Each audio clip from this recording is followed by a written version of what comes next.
I now give the floor to the representative of Israel. Thank you, Madam President. Madam President, from the very moment that the Arabs rejected Resolution 181 in 1947, the partition plan, and began their war to destroy Israel, the Palestinians have tried to exploit the UN for their goal to reverse history.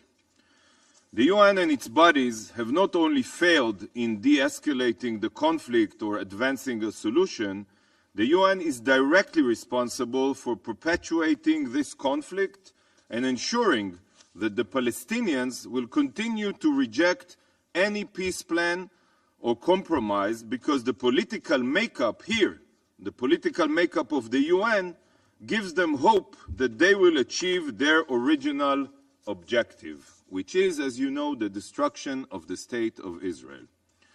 And one of the weapons that the UN has crafted to protract this conflict is UNRWA.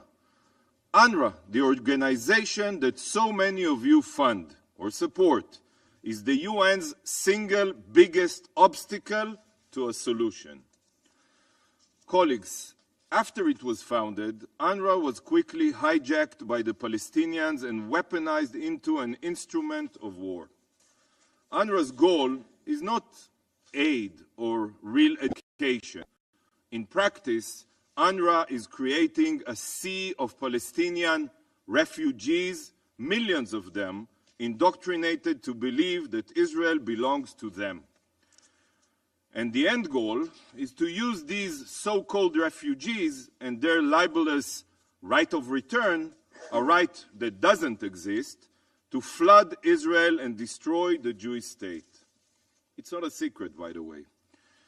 This has been the Palestinians' plan from day one. After their failed war to destroy the Jewish state in 1948, the Arabs were then left with two options. One, accept the result of their actions and come to terms with Israel as the Jewish state, like the UN decided, the partition plan, a Jewish state, an Arab state. Or two, to invest every resource possible in ensuring that this conflict will not end until they get what they want, a one-state solution, not a Jewish one. Another Arab state in the Middle East. They chose a war of terror to eliminate the one and only Jewish state. UNRWA became part of their arsenal. They immediately hijacked and weaponized UNRWA and turned it into a fully Palestinian organization.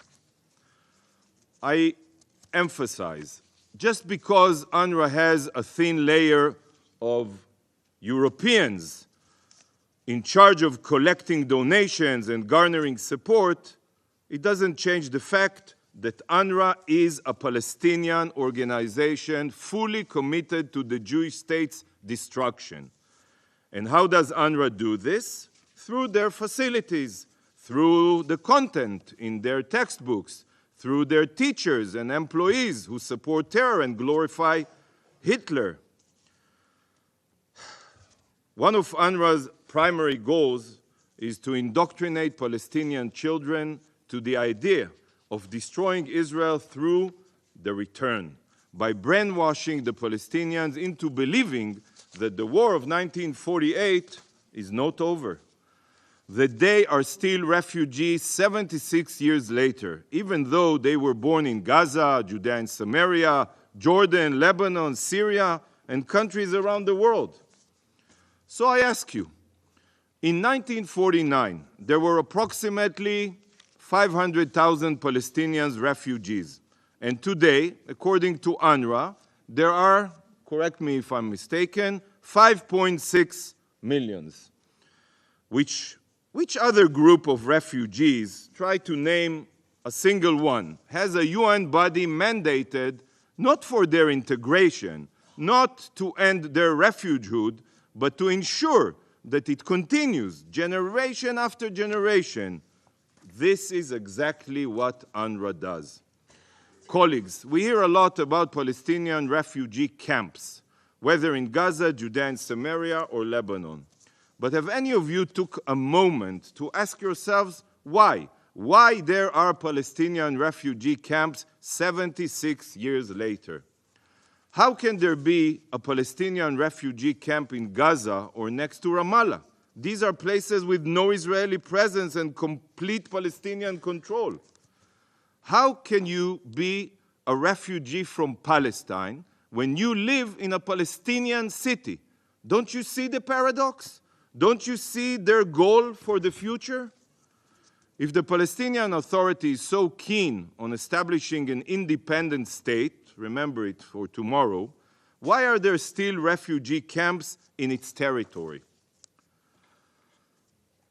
If a state was truly the Palestinians' goal, then these second, third, and even fourth generation descendants of refugees would be living in regular Palestinian cities and not camps. But sadly, this is not the Palestinians' goal. Their goal is still the annihilation of Israel. And one of their weapons is educating that Palestinian cities are not and will not be their permanent homes. After all, they are still, quote unquote, refugees. Their home is in Israeli cities such as Haifa, Tiberias, Tzfat, and many others. But this plot to destroy the Jewish state would be impossible without the help of the UN, and its destructive agency, UNRWA.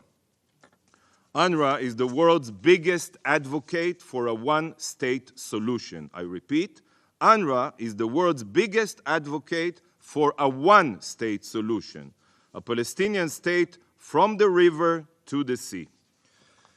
Think about it. What makes the descendants of Palestinian refugees different from all other refugees? Why must there be a separate UN agency for Palestinian refugees, while all other refugees from Syria, from Sudan, millions, from Ukraine, from Afghanistan, are aided only by UNHCR? For them, it's enough. Why for Palestinians is refugeehood hereditary? Think honestly about this. No other group of refugees can pass on their refugee status to their children, grandchildren, and great-grandchildren in perpetuity.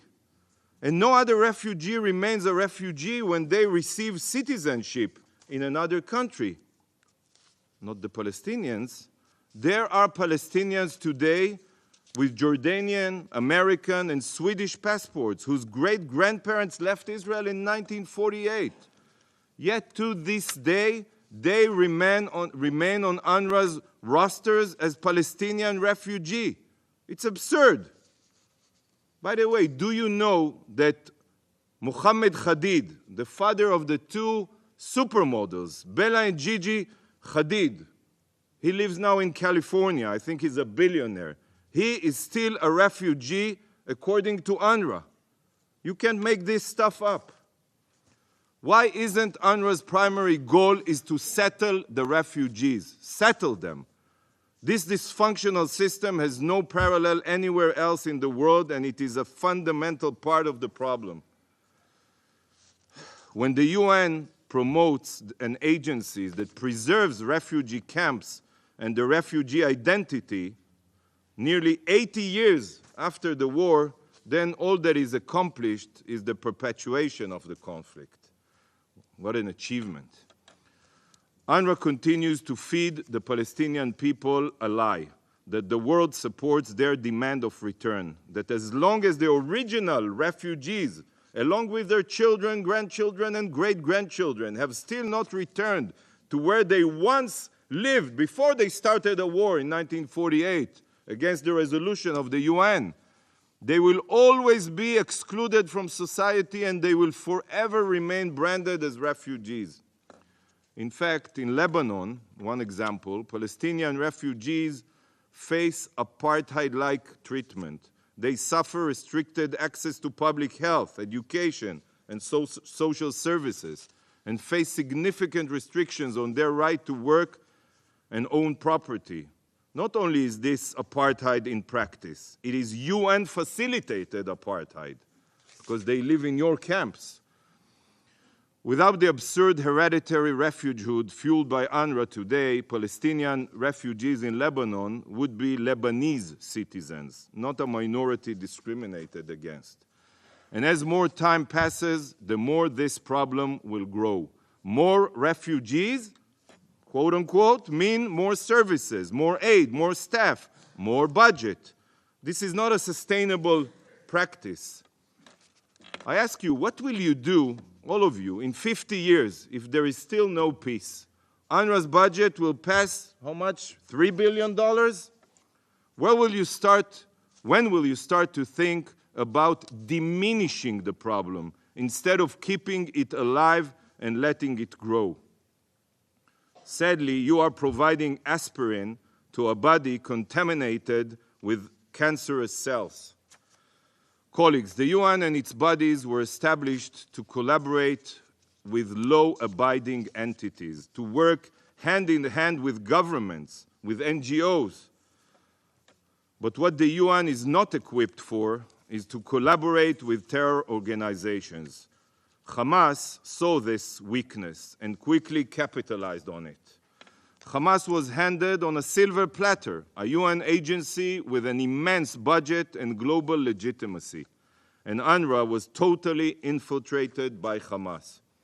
Today, in Gaza, UNRWA is Hamas and Hamas is UNRWA. And UNRWA has become an instrumental part of Gazans terror war machine.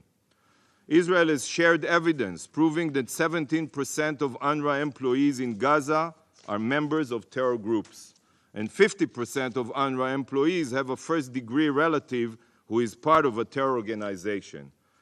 Hamas terrorists also hold key positions in UNRWA, and 18 UNRWA school principals in Gaza are active Hamas terrorists. 18.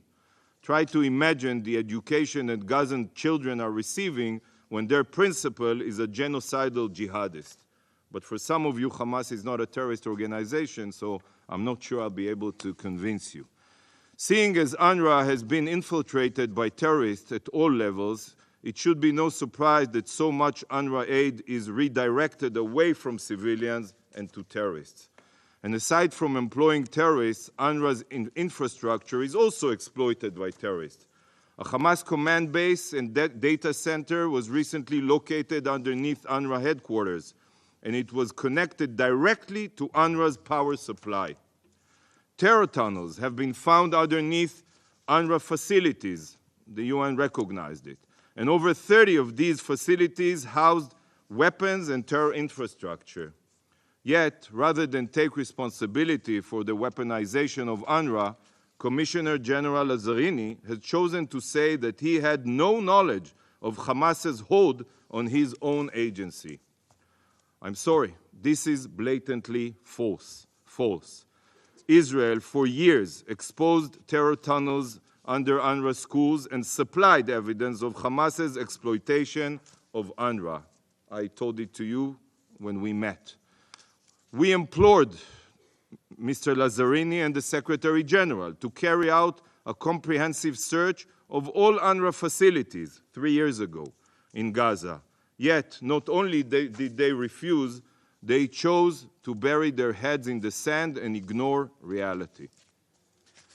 Colleagues, the October 7th massacre was the embodiment of the Palestinian so-called right of return. That is exactly how they understand it. But it doesn't have to be this way. There are alternatives to UNRWA, among them NGOs and other UN agencies. Israel cannot and will not allow UNRWA to continue in Gaza as it did in the past. I repeat, there are alternatives to UNRWA, and it's up to you if they can succeed. Madam President, today is not 1948. Israel is not going anywhere. Israel will remain the Jewish state, and the Palestinians will never be able to turn back the clock. History will not be rewritten. While I know this, and you know this, the Palestinians tragically still don't know this. And the reason they don't know it is because you continue funding UNRWA and fueling this deranged and perverse vision of flooding Israel with millions of descendants of Palestinian refugees. UNRWA is giving them destructive hope that Israel can be annihilated.